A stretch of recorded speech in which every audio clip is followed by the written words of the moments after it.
Welcome to the Recover You podcast. I'm Kylene. And I'm Patrick. We are a couple in recovery from sex addiction and betrayal trauma. Together, we share our story to encourage you on your journey. It's here that we talk about sex addiction, betrayal trauma, mental, emotional, and physical health, faith, and anything and everything needed to recover you to your most authentic self that God created you to be. Welcome everyone to another episode of Recover You. I'm so excited today to have Lily on the podcast. So let me do a quick introduction and then tell everybody why I'm so excited that you're here. From anxious school psychologist to peaceful registered 3 principles practitioner, Lily is passionate about helping people uncover the peace that already lies hidden beneath their anxious thoughts. She loves working with individuals, groups, and sharing lighthearted yet transformative videos on mental well-being on social media. And your videos are awesome, I will say. They're pretty fantastic. So I'm so pumped to have you on because I've worked with you in a couple different ways over the past several years. I was in, I think you did I don't know if it was like a 4-week or 8-week class or something that I took like a couple years ago. And then I started working with you one-on-one like in this past year. And like I said, your videos on social media are just so encouraging. And one of the things that you talk about a lot is intrusive thoughts. And that has been so helpful to me because I think a lot of people that have intrusive thoughts feel like there's something wrong with them and maybe like they're very alone and like their brain is different in some way.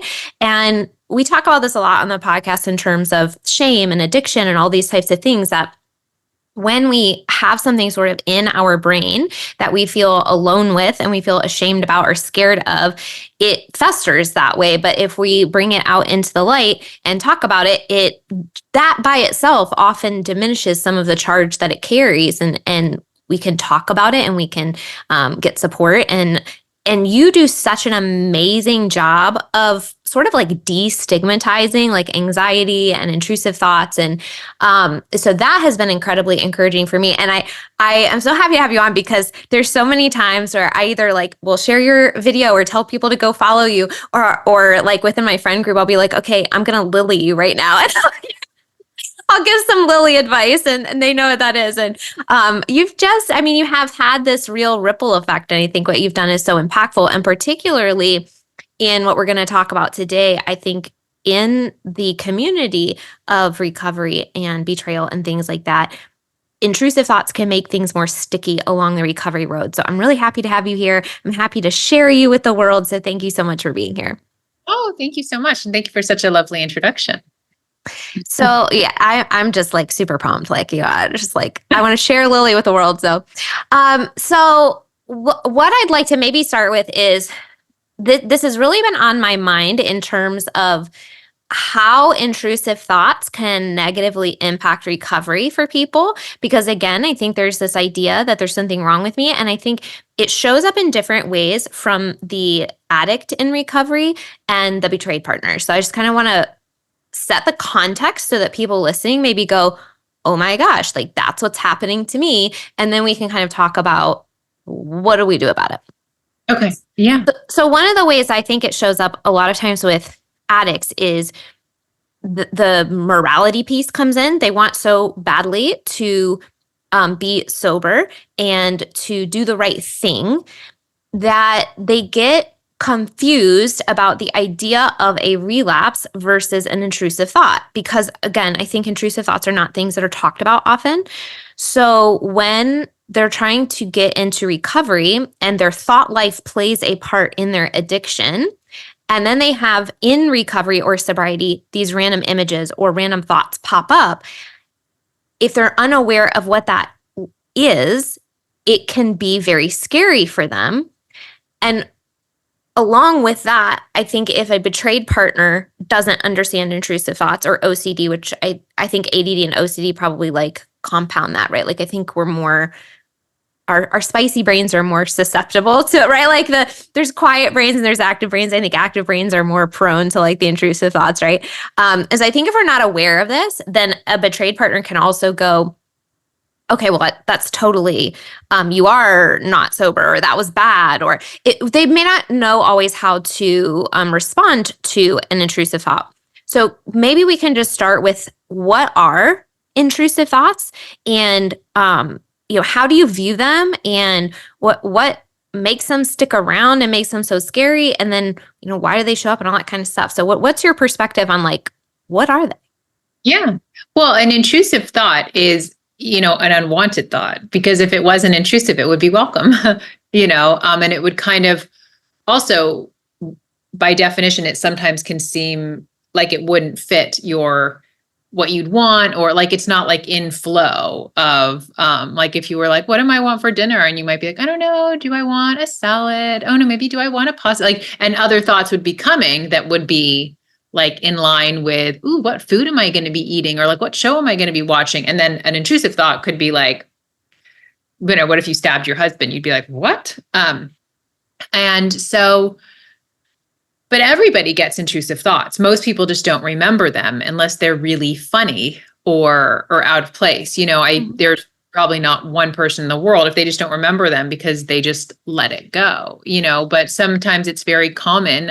Even if you're walking down the stairs, you might have an image of you falling, or, and it's, to me, it always starts out with love, kind of, say for the example of walking down the stairs, the original thought is probably like, hey, be mindful of walking down the stairs so you don't fall. Or if you were holding a baby, this is this precious baby, hold on tight to them. So that's, to me, where it would probably start, is love. It starts with a loving thought, and then, kind of like the game of telephone, where the first thought that somebody could be aware of is, what if I throw this baby? What if I drop this baby? But also, not all intrusive thoughts are what if.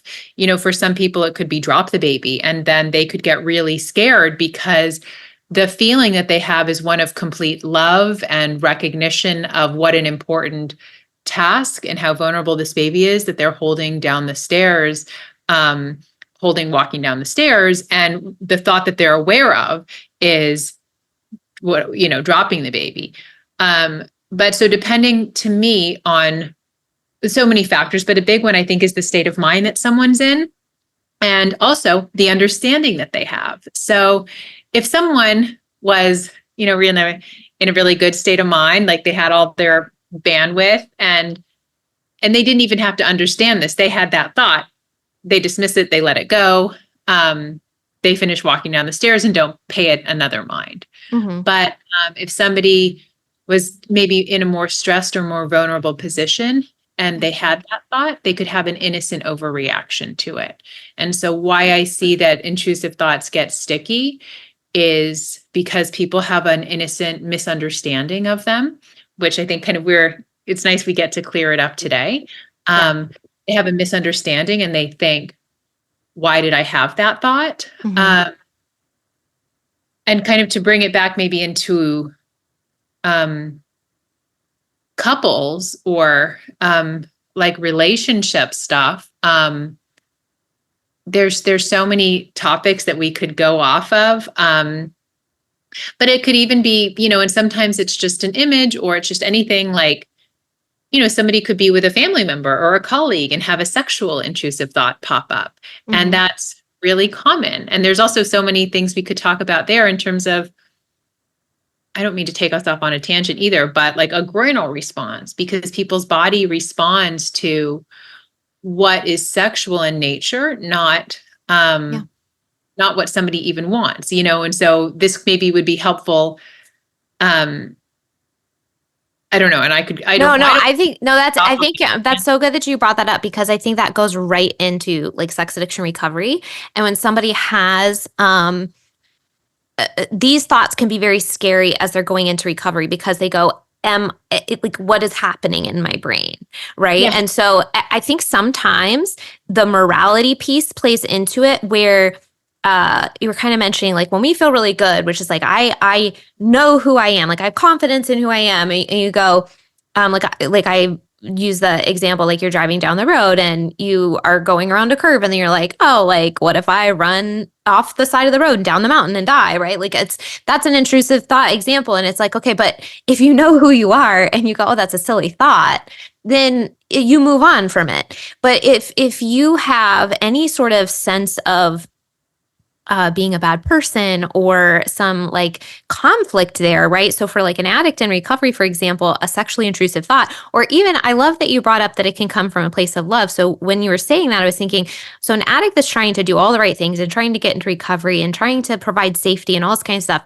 their brains often are kind of hyper aware of their surroundings, right? And they don't want, essentially they don't want to objectify people anymore the way they have in their addiction. And so it can start from this place of like what you were saying, like be aware of your surroundings, and all of a sudden it goes, oh, but there's a pretty woman there. Oh, I have like my brain's going to do something bad with that, right? And it's like, no, actually, like it's okay to walk through the world and know who you are. Your brain has a thought pop in. And I think one thing I'd like you to sort of touch on is what do you do with that? Because when we fight it, it typically gets worse, right?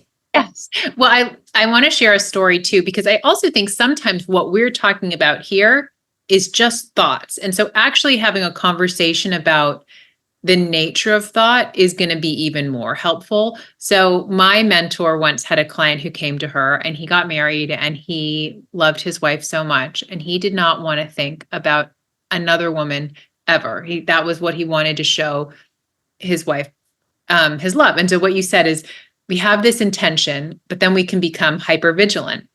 So he was aware he didn't want to find any other woman attractive at all. And so but then he's out in the world. He's like, so he keeps saying, oh no, there's an attractive woman. He had a thought, she's attractive. So he didn't go out of his house. He said, I can never leave the house again. And so then they had a housekeeper though. And so then he started having thoughts about the housekeeper. So he came to my mentor and he's like, I never want to have another thought. I think another woman's attractive. And she's like, I can't help you with that, but I can help you understand, because what you said is, when we try to stop something or we try to be not humans, then we're so much more aware of the thoughts. When if he understood that, having the passing thought, oh, that woman's pretty, isn't a betrayal. It's not we can't help sometimes, because I've worked with clients who have sometimes very casually like looked at someone's boobs or their private area, like in a business setting, like so when you're not stressed about it, your eyes glance somewhere with no stress, they move back up to the person's eyes. It's the interpretation you make of it, right? So like if you go, oh, my eyes were roaming, I wasn't intentionally doing anything wrong, then you basically move past it. If you immediately make meaning out of it and go, what does that say about me as a person? What did I do wrong? Then all of a sudden you start looping on that, right? And then it makes it worse. And then you're like, oh my gosh, what did I do? And then it like turns into a thing that it wasn't even in the first place. Exactly. When you and then you're questioning who you are as a person, and you're so confused, and you've had this innocent misunderstanding and an innocent overreaction rather than, but when you can understand it, and so even if someone doesn't like catch it right away, say they are whatever, they had a thought that a coworker was attractive, and then they did go to feeling shame about it. And so they went to, oh, I'm a horrible person. The bad feeling is feedback, and an invitation to let go of our thinking. So that's why it's actually our feelings are such a gift, because tension or anxiety or feeling shame or guilt. And I didn't know this for like 37 years. I thought if I felt badly, that meant my thought is true, but the feeling. Say that again. Yeah. You think when we feel badly, we think our thoughts are true. Yeah. I thought the bad feeling was like, yep, check. For me, if it was even a lot of my thoughts when I was younger were I was so afraid of my parents dying or something bad happening to them. And so then I would we feel our thinking. My stomach would drop, my heart would ache. And I thought, yeah, this must be true. And as I got older, sometimes it would be social thinking. Maybe my friends don't like me. I am a horrible person. And then your stomach drops, or everyone has their different feeling, but like our heart hurts, we feel it. And I thought we can think, in this context, but also sometimes, and this is where the nuance of just thoughts, like I recognize for me, and I definitely, because I've been aware of it, it doesn't really happen. When my boyfriend would go out of town, I would have much more insecure thoughts, and a thought could pop up. He's cheating. He is probably going to cheat, and it would hurt my heart. And, we have a thought, and our imagination can bring it to life, whether it's true or not, whether it is on both sides of, to me, the conversation that you're having. Somebody can feel like, oh, I'm a horrible person. I guess it is. I'm always going to betray the people I love. And it feels so bad. But the bad feeling, like if I'm, we're just on a podcast, somebody wouldn't see me, but it's like we can squeeze our hands together into fists where our nails dig into our palms. We can do that. But the pain wakes us up to let go, because it's like we're either here like all tight and in pain, and it's actually a gift because it wakes us up, we fall out of our thinking into our heart. And it can be on both sides. If someone is creating a story with their thinking about their partner, and I don't know, I'll be quiet there, but I think that's where, just because you might feel shame or guilt or disgust or confusion about yourself doesn't mean that is true. We can start to see that as invitations. Like, I think I've gone into my imagination and I'm suffering just because I've had this innocent overreaction to my thinking. Yeah. And I think you're right. It happens on both sides, right? So I think I'm so excited about this conversation because I think it happens, like you said, kind of everybody has them, right? I feel like some people are maybe more prone to having them stick around in the rumination cycle. Hello, me. That's been very difficult. But the understanding the conversation around what you were saying, like the nature of thought, you've talked about how if we recognize that it's just a thought and it's not a reflection of who we are. And in fact, one of the things you said, I think years ago when I started kind of following you and in your program and everything, was basically like really, really good people have intrusive thoughts that are really bad. And that's why or seem very bad. And that's why they bother you, is because you're a good person. Like you were saying, like it wouldn't bother you if you're a sociopath, right? Like if you were going to actually act on it, it wouldn't make you feel guilty. If you wanted to do something, it wouldn't make you feel shame, right? And so I think that's a really important thing to sort of recognize, that those responses are essentially the indication that the reminder that you don't want to do that thing, that you are a good person, that it is okay. And the idea that it's just a thought can be very freeing, because you talk about how if we recognize that it's just a thought, then we can also recognize that if we just sit there and don't do anything about it, another thought will come. And it might be a better thought. It might be like a different sort of awareness. And I think that's really helpful on both sides, because let's say for the recovering addict, for example, you had a great example of like, okay, I'm going to go to the store, right? And if you're hyper fixating on like, I can't find anybody attractive, you are 100% going to fixate on someone, probably, or have some images pop in, or your brain's going to start overreacting about a lot of things, and then it's just like this negative spiral, and then you don't really know what's going on, and then they might go talk to their wife, and then their wife doesn't really know how to interpret that, and then she's upset about it, right? And so I think on both sides is really nice to understand this, because as a betrayed partner, if I all of a sudden hear that my husband is spiraling in this area, that's going to be disconcerting if I don't really understand the difference between intentional choice and intrusive thoughts. And then for the betrayed partner, I think there's quite a lot that can happen with intrusive thoughts. I know for me, when I was going through discovery and everything, my brain created like a lot of images around what I was finding out, and it was very, very traumatizing. But then I also have patterns of like rumination. And years and years ago, before even discovery, I had like what I would consider like my first like dramatic bout of intrusive thoughts. And I never realized that that was like associated with OCD. And so I felt very alone in that. I felt very scared. I was like, what is happening to me? And nobody really explained it. I don't know how long it was until I heard the term intrusive thoughts, eventually found you. And the way that you talked about it was so freeing. And I think it's such a powerful thing to remember that the mind is a very powerful thing. It's a very creative, powerful thing. And when we understand it, I want to word this well, maybe you'll word it better than me, but when we understand it, we have total control over it. But the way you would describe things is it's not an active sense of control, right? It's an inactive sense of, I know what's going on. I don't have to worry about it. Yes. Yeah. Yeah. Well, because we can't control our thoughts and we don't need to. When we have an understanding of it, truly that all thoughts are neutral and we get to choose which thoughts we bring to life. And it's up to us we get to decide how serious we take a thought and for how long. And to me, our feeling really gives us feedback. Like we have a really great feedback loop. It lets us know if we're holding on to thought and invites us to let go of thought.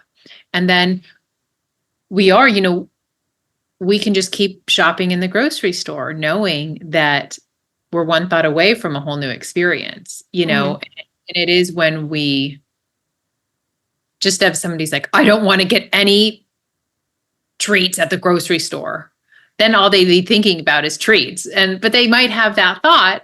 And then they can realize that thought's not serving them and they can let it go. And then you're going to be in a more peaceful state of mind, and I feel like I want to address what you talked about because I was just agreeing with it all of when you can understand it, then all thoughts are free to come and go. And then you're just in and when all thoughts are free to come and go, you get to decide which thoughts you bring to life, because actually how we're designed is thought just flows, and I think we can all see that of I know every single person that's listening has gone into a room and they're like, why did I come in here?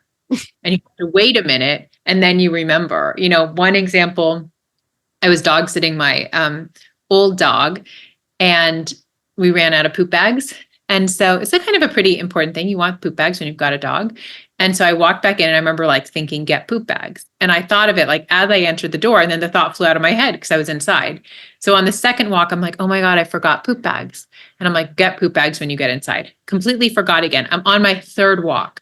Mm. And so I had to keep saying to myself, poop bags, poop bags, poop bags. I got in the door. I knew I could not speak to anybody. I had to head straight there. And I had, because I'm forgetful. So I'm like, if I go into my house, I'm going to think. And so I had to work really hard to keep poop bags in my head. But what I think people don't realize is trying not to think about it is actually working. Like when people are working hard, sometimes I'm going to work so hard, never to think of how I was betrayed. I'm going to work so hard, never to think of whatever, porn or another person.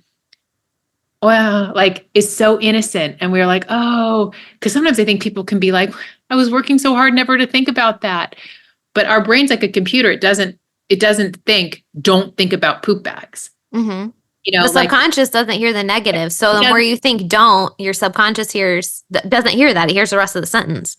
Exactly. And so it's like how we are in a state of thoughts coming and going, which is our most natural state, is when we truly see how thought works, which is that it's neutral and it's coming and going. No work needed. We can continue to watch a movie, be in a meeting, be in a party. We don't have to do anything special for thoughts to flow. We don't have to journal. We don't have to talk about it. I'm saying this because you're free to do anything. If you notice, oh, I'm in a better mood. I've been at this computer. I want to get out and get a walk or whatever. Great. But when you don't even have to do anything and you are designed to have your thoughts flow and come back into balance. Yeah, because I think one of our natural tendencies when we feel scared by something is to want to do something about it, right? And so I think sometimes we will kind of what you were just talking about. Well, we want to control something that is uncontrollable. And the more we do that, the more it sticks around versus going it. I'd like maybe to go back to the idea of the thoughts that are more like what if versus I wish or I am. Because I think the ones that start with I wish or I am, those can be very scary for people. And I feel like maybe more sticky and more difficult to release because it really feels like some sort of internal who could have that sort of thought unless it were true type thing versus sometimes a what if question is like, okay, well, what if that did happen? Okay, but it's not, right? Like I think the what if presentation almost makes it a little bit easier to let go in some sense because you're like, what if, but it's not, right? Or you can counteract that in some way. When it starts with I am or I wish and it goes against something that you actually are or want, what do you do about that?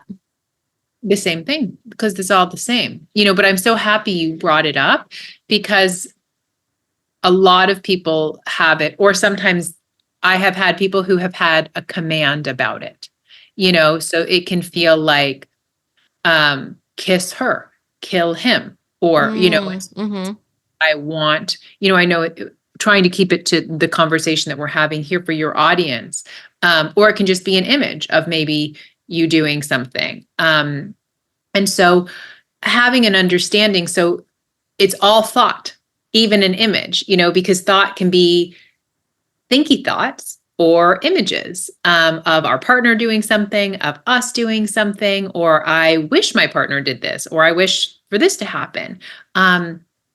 What we've been talking about, the same approach would be true to me is seeing we get to choose which thoughts we bring to life, which thoughts we take seriously, and also analyzing that thought and trying to think, what does that mean about me? Isn't going to bring you more clarity.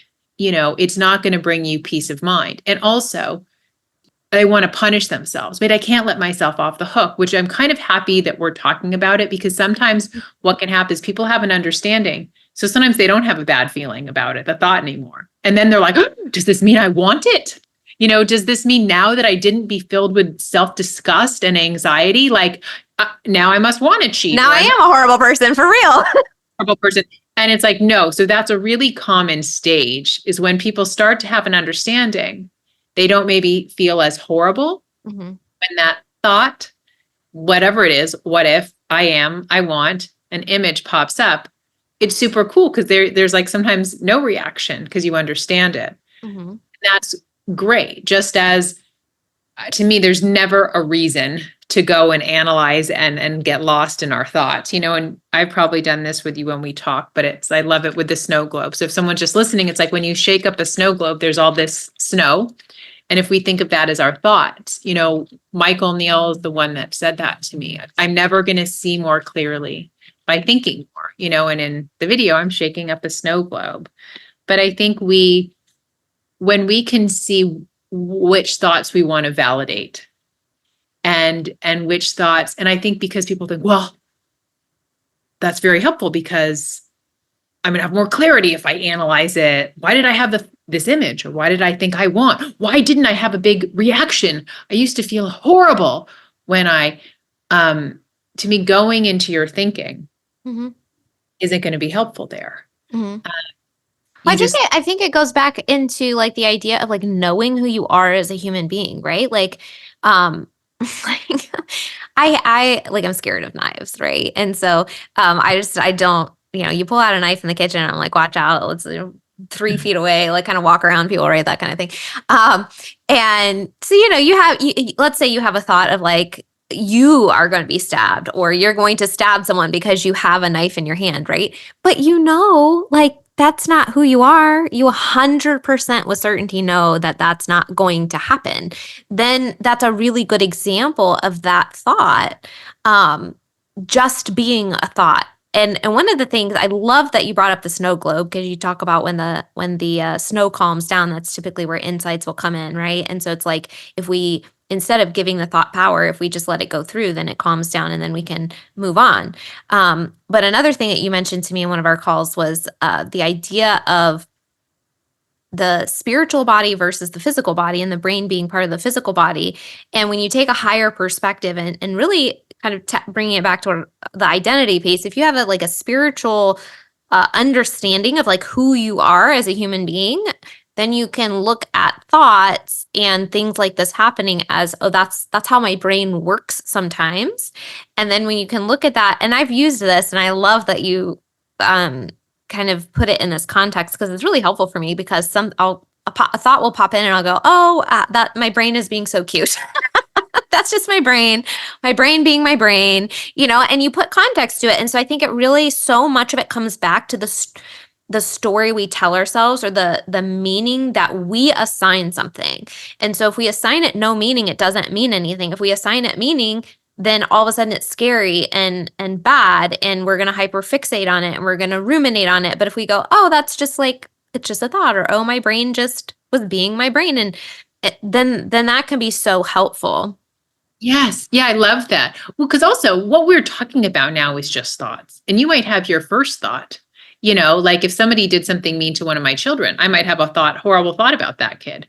Well, like, that's not what I'm going to, you know what I mean? Like, I want to ruin their lives. But like, wait, I can have a second thought and a third thought. You know what I mean? Like, right. And so that's not an intrusive thought. I mean, but sometimes there is this revenge thought that pops up, and it's just, we get to decide, like having the conversation about thought and who we are and what brains do. Like our brain, it's always sharing its opinion and narrating our experience. And, one time, it was like a couple years ago, but I had been in the 3 principles conversation. I was getting my nails done, and a girl came in, a woman, and I had this thought that she was like in an outdated look. Like, and she was super cute, and it was like a slightly mean thought about her outfit. And then I was like, why did I had a wave of, because I think I do identify as a very kind person. And so even though but I think there was some truth, because like it was an outdated look. I mean, like, it's so stupid to say it, but then I had this thought, like, what if you even told her? And I had like a wave of anxiety about it. But that's normal. My son is 9. And when he was 7, we got his friends a present, and he then, I don't know how I knew, but he was doing something. I'm like, what are you thinking? And he said, I had a rascally thought. And it was kind of an unkind thought about the person he was buying a present for. But he knew enough, even at that age, that just because we have a thought doesn't mean it's ours. Like, our brain's just throwing stuff out there sometimes. And it's such a gift when we realize that, and we get to, good, kind, amazing people have all types of thoughts. And that's why I love that we're having this conversation too, because before being an anxiety coach and a 3 principles practitioner, I was a school psychologist. And so before I even knew the term intrusive thoughts, people talk to me about them, about just thoughts. Because I think we don't even have to get caught up. Like, yeah, sure, sometimes there are so many things that are intrusive, but sometimes it's that. And I think for whatever reason, I did have more clarity and more ease. And so people, about having these conversations, I think about sometimes taboo topics, whether it was about harm or sex, and I've had the conversation about intrusive thoughts and just thoughts with kids from 5, and my oldest client's been 68, and so I think when I started sharing on social media, I knew I wanted to talk about intrusive thoughts, because I could see this sigh of relief. And we didn't even have to have that label, but of like these thoughts that we think that's so weird and we feel alone. And you had started the conversation saying about how healing it is to know we're not alone, we're not weird, we're not broken. It's not like, oh, other people are just having loving, kind, rainbow heart emoji thoughts. Like, no, everyone has a whole bunch of types of thoughts. And Mr. Rogers, I think, was the one who said, if it's mentionable, it's manageable. And I could just see the huge sighs of relief. Probably almost every person that I've talked to, whether in a counseling setting or a coaching session, we don't realize how common our thoughts are. And how like loving and normal we all are. Yeah, I think the idea that a thought that we perceive as scary can come from a loving place is such a shock, maybe the first time you hear that. I don't think that would be our natural instinct to go there, right? To go, oh, that came from a good place. Um, but I think that is like when you start to understand that that's where it comes from, often that's where it's like, that's the sigh of relief, right? It's like, oh, okay. So for betrayed partners, one thing I want to just sort of mention is, so I talk often that when everything kind of blows up in your relationship and you're going through discovery and all of that, the first phase of recovery, the most important phase, is stabilization and safety. And so with that sometimes comes anxiety and hypervigilance and things like that. And in that phase, your brain is really trying to create safety for you. So actually, again, kind of tying that into what you're saying, it's really it's coming from a loving place. It's trying to protect you. So even sometimes when we have anxiety or things that we perceive as negative, our body is often trying to come from a place of making us safe. And so sometimes thoughts or emotions have like a goal, I guess I would say, of prompting you to some sort of action in a positive way. So I think one thing to clarify is that everything your brain or your body does is for your benefit. So we need to be careful when we interpret these things that it always comes from that place of understanding that your thoughts and your emotions are always there for your benefit in some way. So even so, what you're talking about, scary stuff comes from originating from a positive place, and then we can sort of get involved and mess it up ourselves, right, with our interpretation of it. But the origination of that was from a positive place. Same thing with things like when a betrayed partner is really kind of going through it and they're in shock and anxiety and all this kind of stuff. These emotions can come up that are prompting you to do things like set some boundaries in your relationship, have difficult conversations, find safety, protect yourself, those sorts of things. And so within this conversation, I just thought that was something maybe important to clarify as well. If somebody's maybe listening to this and going, well, I have some thoughts about this, and I thought it was telling me, yes, sometimes that is true when we want to make sure that that's clear. I don't know necessarily that would even fall within the category of intrusive thoughts. I think that those are separate. Yeah. Well, to me, what I also heard is, even though we've been talking a lot about letting your thoughts flow, and possibly somebody might have heard that about letting them go, that is not meaning that people have to not have conversations or not set boundaries. I think it's when you let the thoughts go that aren't really serving you, and you don't stay in a place of anxiety by having judgment on yourself or your partner. Mm-hmm. You stay in a place of clarity, and that makes it much easier to decide what conversations you want to have, what boundaries you want to set, actually how to get safety, because we can never get enough of what we don't need. And acting from an anxious place, like whatever anxiety or our anxious brain tells us to do, like, because even though it's like, I want our safety, if it's like, why don't you check his phone? Or I don't know what, exactly goes on to everyone listening here, but like, if we're acting from an insecure place, we can never get enough of that. So using your feelings as guidance, letting go of the thinking that's not really serving us, helps us be in a place of clarity. So it's much clearer. And then we're going to be in a much better feeling to have a conversation and actually get our needs met. Yes. I love that you clarified that. Letting go of the thoughts that aren't serving you. And I love what you said, letting things flow doesn't always mean letting things go. And so then when you allow the thoughts to flow, and we talked about this earlier, but applying it to this particular scenario, when the snow in the snow globe calms down, you're going to have more clarity, and you're going to, what I'm hearing when you're saying this, and when I'm thinking about the experiences in these particular situations, the clarity and the calm is a more aligned, more calm nervous system, which then allows you to come from a place that is more effective in communication and making clear thinking decisions. Yeah. Yeah. Like my partner and I are working through something, and I have been in a bad feeling for a while about it. And my thinking wasn't helpful, but I knew it, it was what I was the best I could do.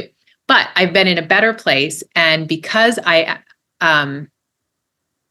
finally am not holding on to that thought, I've had better feeling thoughts. And one of them was like, and I'm trying to, you probably know when you have insight, sometimes it's hard to put the exact words to it because it's more this feeling about it. But if I was trying to put words to it, it was, I can have my boundary here and still be in a loving feeling.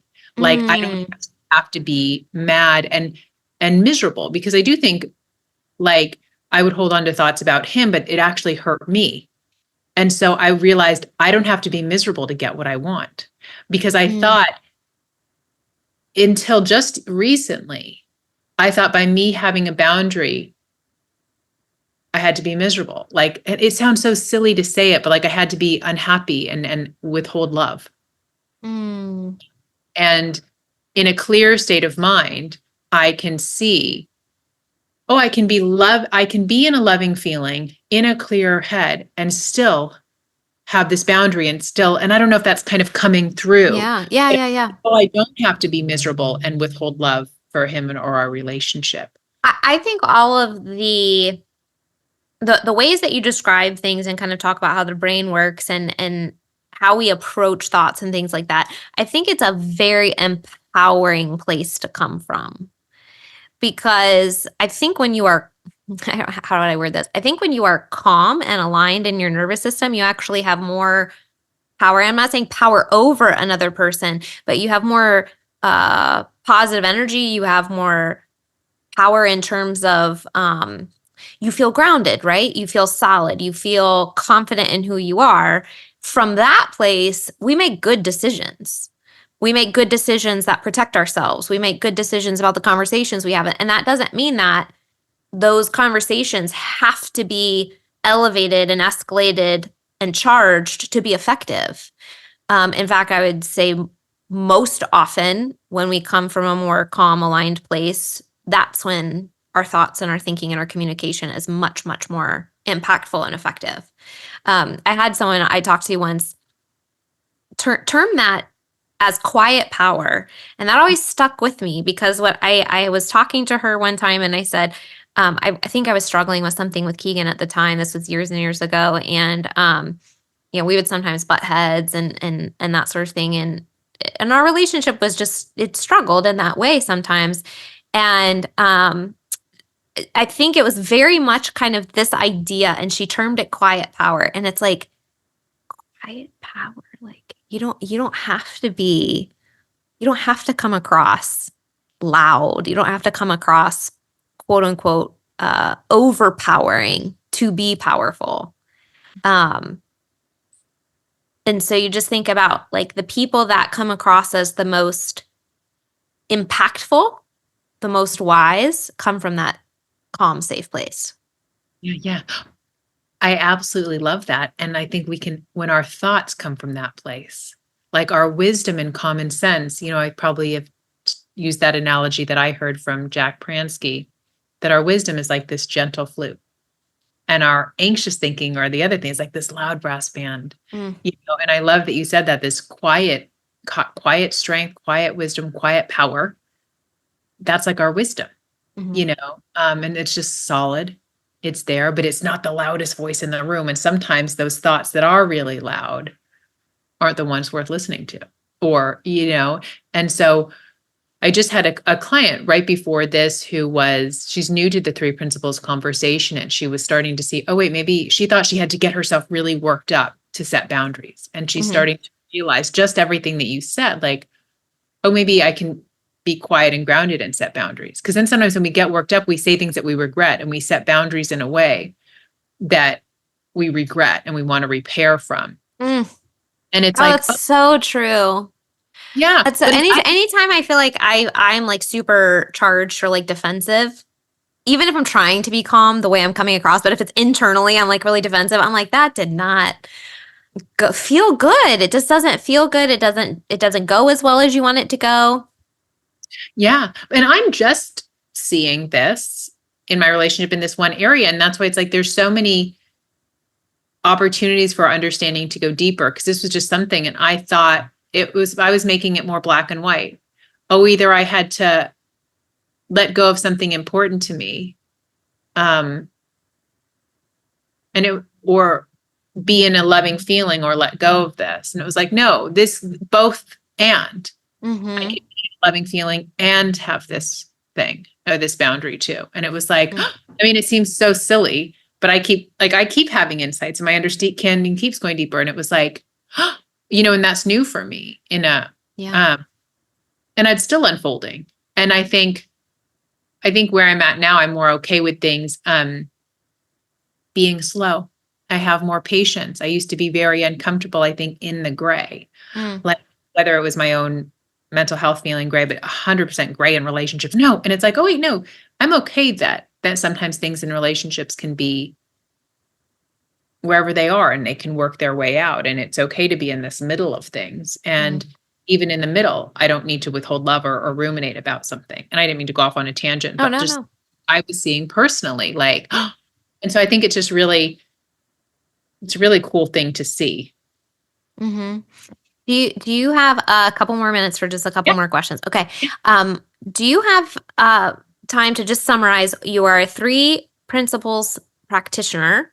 What are those principles? Because that guides all of your advice, all of your content, everything, how you approach this. Yeah. What does that mean? Well, the principles are happening whether we know about them or not. They are just facts like gravity. So gravity, even if a baby doesn't know about gravity, gravity is still having its impact on the baby. So the principles are just are here whether we know about them or not. And having an understanding of them is what can help people live from that quiet power, live in a good feeling, stop their suffering. Just as if somebody, when we understand something, we're less likely to get hurt. Like, I'm not going to go and try to work on the electrical of this house because I have no understanding. But if I understood it, I could go and do some work. And so the principles help us understand human psychological functioning, the way we work as humans. And so one fact is that we have an innate intelligence, and I think that's kind of hard to argue because we can see that in how babies grow, in how there's chameleons and zebras, and how doctors don't heal broken bones. Like, they put a cast on, and this innate intelligence heals that bone. And so in the 3 principles language, sometimes this is referred to as universal mind, or this innate intelligence, this wisdom, and this common sense. This is a thing that's behind our brain, powering our brain, powering our bodies, but that is so natural. It is in nature, how an acorn grows into a tree. So it's like, okay, we can all agree, yeah, there is some innate intelligence here. There is something beyond our brain that's in us, that's in the world, that's in nature. And that one we could talk about for hours and hours. But a lot of that is when we fall out of our thinking, we allow our wisdom and common sense to break through. And if it's the wisdom that creates planets, whatever problem we've got in our relationship, it's no match for wisdom. So oftentimes people get, so me included, which I've been doing in my relationship, we rely on our brain and our thinking. And it's actually so limited compared to this innate intelligence that makes chameleons and zebras and babies. And so it's like wisdom is waiting to break through. And so it's really, like, to me, understanding that part of universal mind, of this impersonal mind, was the thing that was missing from so many things. And that was really, like, that's this quiet power that we fall out of our head where we don't have an idea and how is this going to work out? And we fall into our heart, this God in us, whatever it would be, is so powerful. I was gonna say, I think there's a conversation you and I had where maybe you phrase it like the God light inside of you. So from a Christian background, so the Bible talks about having, the truth written on your heart. And so I do think there is, however you want to phrase that in terms of like this, there's an inner knowing of truth. I think, or the capability of knowing truth or seeing it, or however you are kind of are wording that with the wisdom and things like that. And I love too that you practice this and you teach this, and you just gave an example of how you're still applying it and learning new things and in your relationship, and you are it's a practice, right? I don't know that there's I think a lot, especially when we're struggling, we always want to feel like there's an end of the road that we can somehow cross this finish line and be like, I'm never going to have another intrusive thought ever again. I'm never going to feel anxious ever again. And I don't necessarily think that's possible being a human, right? Like, it's just our brain works that way. Our emotions work that way. They're here for a reason. Things happen, different relationships happen. You're in different environments and that sort of thing. And when you begin to practice these different things, and when it kind of soaks in, and when you start to literally practice it, I think, of just the understanding and the awareness and kind of letting the thoughts flow, as you say, it becomes more and more and more easy, whereas maybe rumination was easier before. Yeah, definitely. Well, there's always more to see, and it's having this understanding doesn't mean that life stops. Like, to me, it's just sometimes, I think at the beginning I was like, tell me something so I'll never be anxious again. And it's like, well, I mean, I'm very rarely anxious, but like, I don't mind because I have an understanding. So if I'm anxious, sure, I might be anxious for a few minutes and I totally understand it. And I'm open to all experiences of life. And so, but that was one principle. So if you want me to say two more, and then we can kind of just, but to me, I also think it's just like, just a human in life. Just as I still eat food and exercise, and it's not like I've exercised now and so I never exercise again. And now that I've gotten a good night's sleep, like, it's right. like, no, life's still going to happen. But when you have an understanding about it, it makes it a more enjoyable. And it's very much less stress. Much less stress. Yeah. And I start to know, well, I'm not going to, and we get to see it for ourselves. I'm not going to get good guidance from ruminating. I get so excited that I know I have this innate intelligence, although I kind of forgot it and I was ruminating about something in my relationship, but that's okay. Because also I wasn't that hard on myself there. Like, it didn't go so low. So we touched on the principle of mind, and then there's thought, which we all know, we all have thoughts. They come, thought is a gift.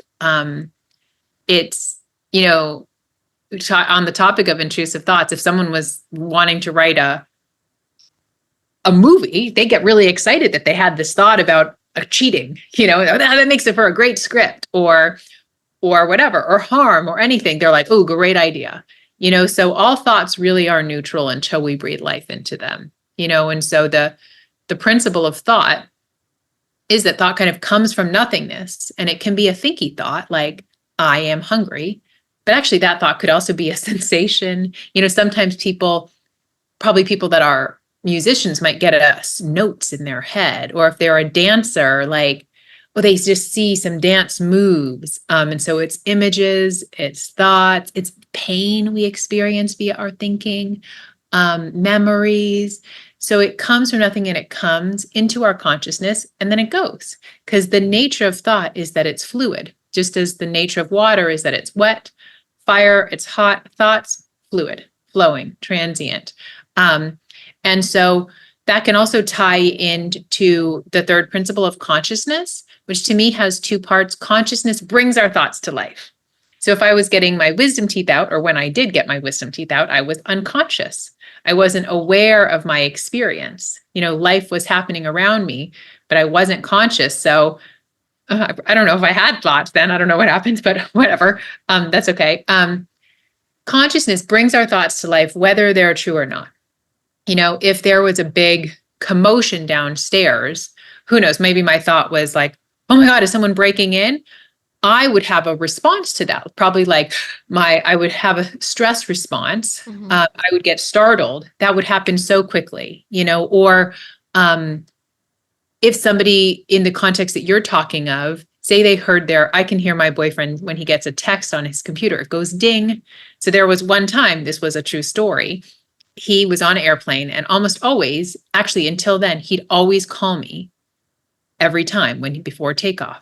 And so this time, probably I was to bring in the second part of consciousness, it's our state of mind. So our consciousness can go up and down. We have no control of it. Sometimes you just wake up on the wrong side of the bed. There can be other factors. But, so I was in a lower state of consciousness. I was in a more insecure state of mind, which I knew sometimes used to happen to me more when my boyfriend would go out of town. So I heard he didn't call me was the first thing. And then I heard the ding off. My brain's like, he's cheating. This is, that's what it is. I had a full experience of that. So consciousness gives us a full experience. We feel our thinking with our senses, whether it's a cheating example or we hear someone knocks on our door and we're like, it's a murderer. We can feel it, because that's why if someone says, oh, it's just a thought, it's not like a black and white thought. We feel our thinking because of consciousness. But so understanding that can be like, just because I feel something strongly doesn't mean it's true, can help us know and get our bearings straight.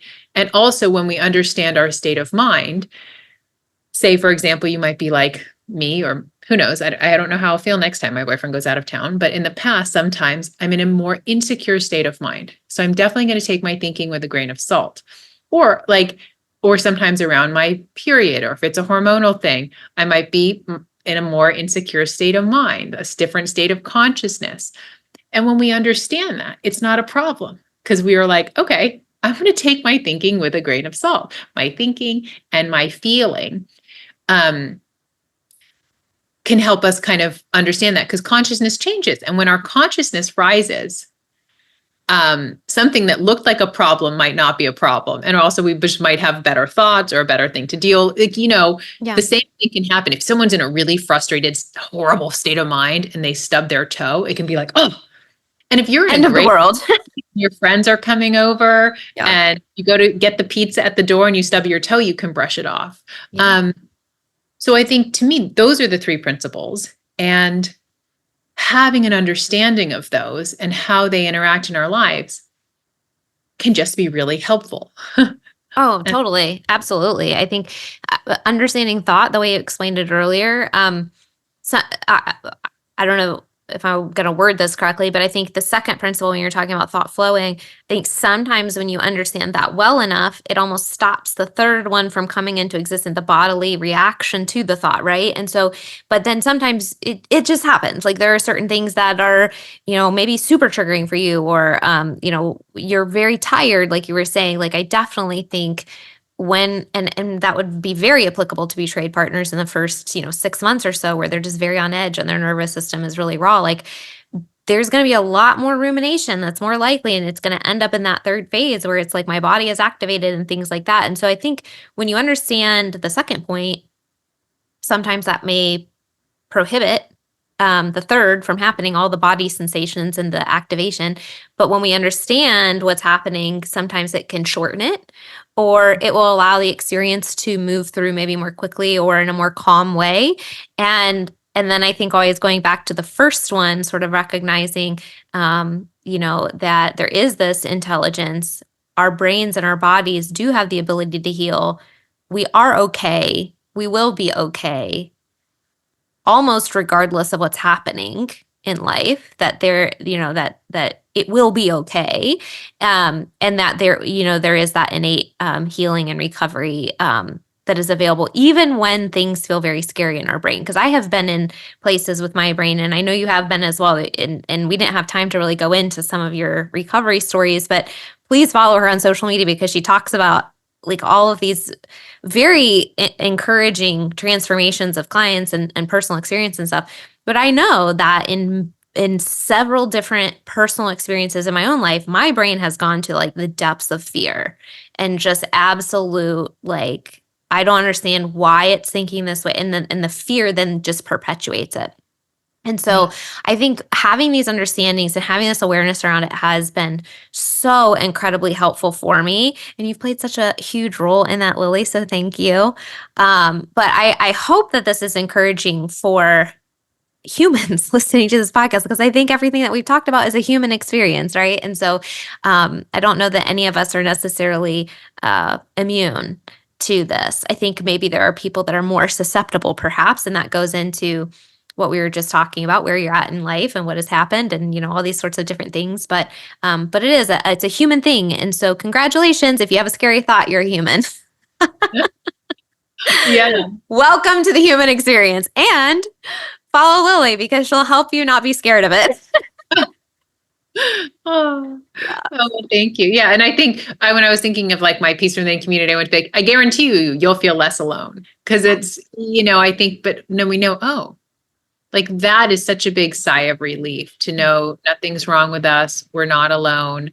And that also sometimes we can have that innocent overreaction, especially if we're vulnerable. But absolutely. Is there like any resources that you would recommend if this is new to somebody, the idea of, oh my gosh, I just realized that I am somebody that struggles with intrusive thoughts or rumination? Like, is there a resource that you would recommend reading, or and we will also highly refer to your social media, and I want you to share about your group and everything. Is there like a book that you would recommend on top of that, or to get people kind of started? Yeah. I'm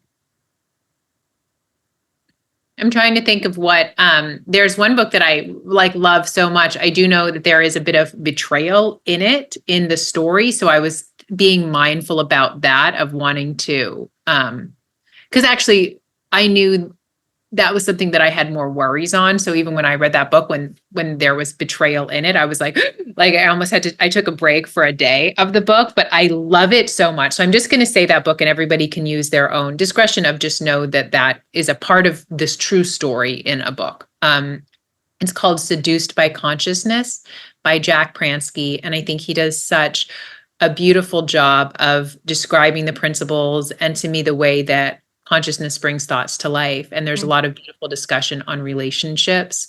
But what I think could actually be it's a new book that is out that, I don't know if the principle of thought, because it's called The Secret to Mental Health by George Pransky. And it's such an amazing book. Okay, well, now I'm like going off on to tangents, because that's okay. There's not like a specific intrusive thoughts, but I think The Secret to Mental Health by George Pransky, and he also has another book that's amazing on relationships called The Relationship Handbook. So just kind of thinking of your audience. But another book that I do love on thought is called Just a Thought. I'm holding it up in the video, Just a Thought by Amy Johnson. It's really, really great. I think it just in terms of the discussion that we've been having on our brain. And so kind of she really goes into detail about understanding thought and the brain. Brains worry, they dramatize, they catastrophize, they think we're never good enough. And so I really love, I love those books. Awesome. Yeah. So those would be Thank you. And I mean, I really can't overstate it enough. If this resonates with you, please go follow Lily on social media, because your videos are so bold in some ways. You talk about all the things that people are afraid to talk about, and you bring them into the light. So thank you for being brave and doing that. So how can people find you? Talk a little bit about your community, your social media handles, all of that, if they want to work with you, whatever you want to share. Oh, thank you. So on TikTok, I'm at Peace from Within. And there you can also find all my links too. But on Instagram, I'm just _ Peace from Within. 3.5 years later, I would probably not do an underscore, but it's pretty easy. You see me. And yeah, I share so much. I really love making videos. It is actually like a real joy for me to get to share this. So I literally have like almost 3,000 videos on Instagram, but I also have a YouTube channel that you can find where I post longer videos. I have a really great free Intrusive Thoughts Masterclass also that's just 35 minutes. And the whole premise of that is on the innocent misunderstanding and innocent overreaction. So people absolutely love that. And then I have a community that's a monthly membership, and it has everything there, all my courses that cover pretty much everything anxiety in terms of intrusive thoughts or health anxiety and worry and driving anxiety. And you just came out with a course for like OCD, right? Yeah, well, that's a live group that we were doing. Oh, live group. Okay.